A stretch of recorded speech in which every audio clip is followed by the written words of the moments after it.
You know, our planet has some corners that are so incredibly harsh, they feel like they belong on a totally different world. Today, we're going to take a look at the absolute limits of what a human being can endure, from the coldest village on Earth all the way to its hottest, most fiery point. And this number right here, this is what it's all about. 141 degrees Celsius. That's the mind-boggling temperature difference that separates two of the most unforgiving spots on the planet. Places where life, somehow, manages to hold on. So let's meet our two contenders. On one side, you've got Oymyakon, Russia, the pole of cold. And on the other, the Lut Desert in Iran, which is, well, a literal furnace. We're going to break down how these extremes attack the human body, how they just shatter our technology, and how life has been forced to come up with some of the most amazing adaptations you can imagine. All right, first things first, let's talk about the immediate threat. What actually happens to your body when you're pushed to these breaking points?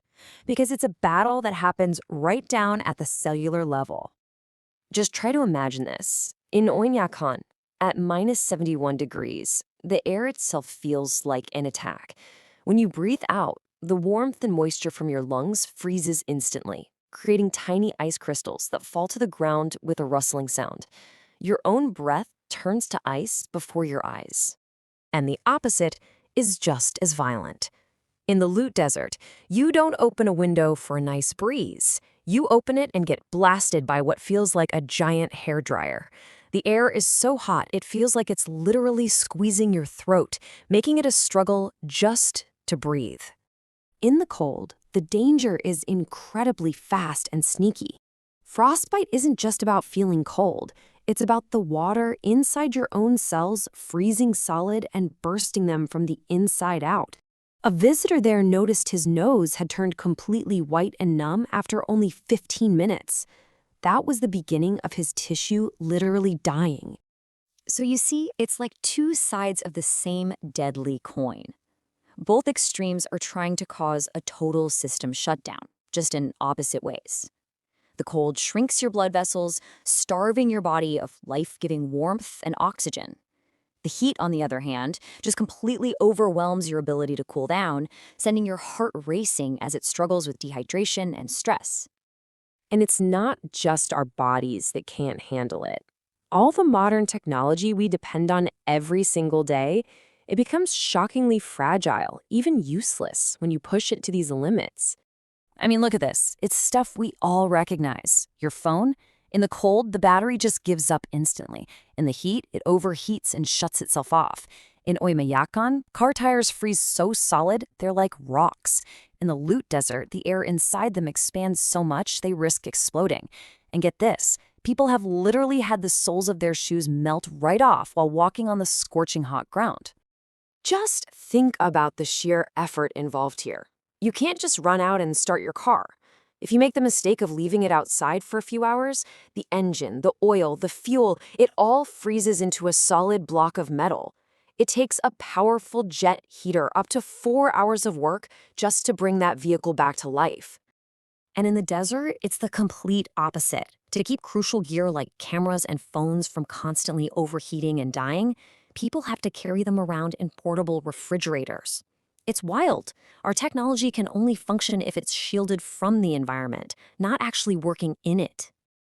So, if the environment breaks our bodies and it breaks our tools, how on earth does anyone actually survive here?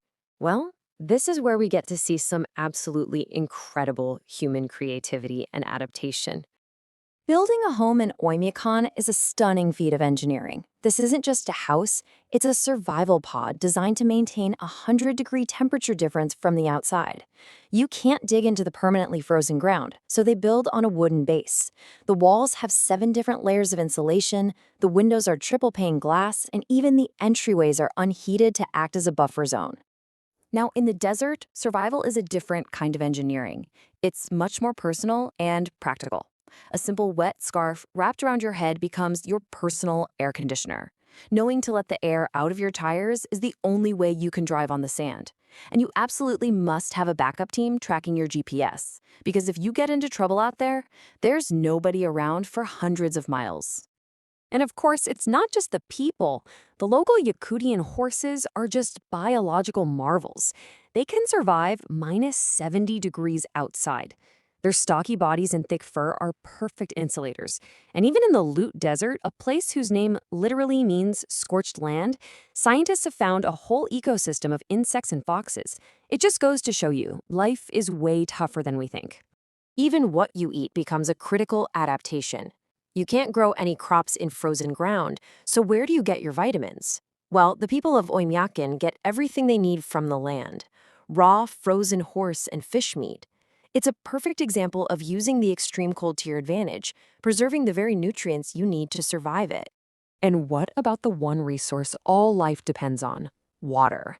Well, in both of these places, modern plumbing is a complete fantasy. Pipes would freeze solid or just be impossible to lay. So in Oymyakon, they have to physically go to the river and chop out huge blocks of ice.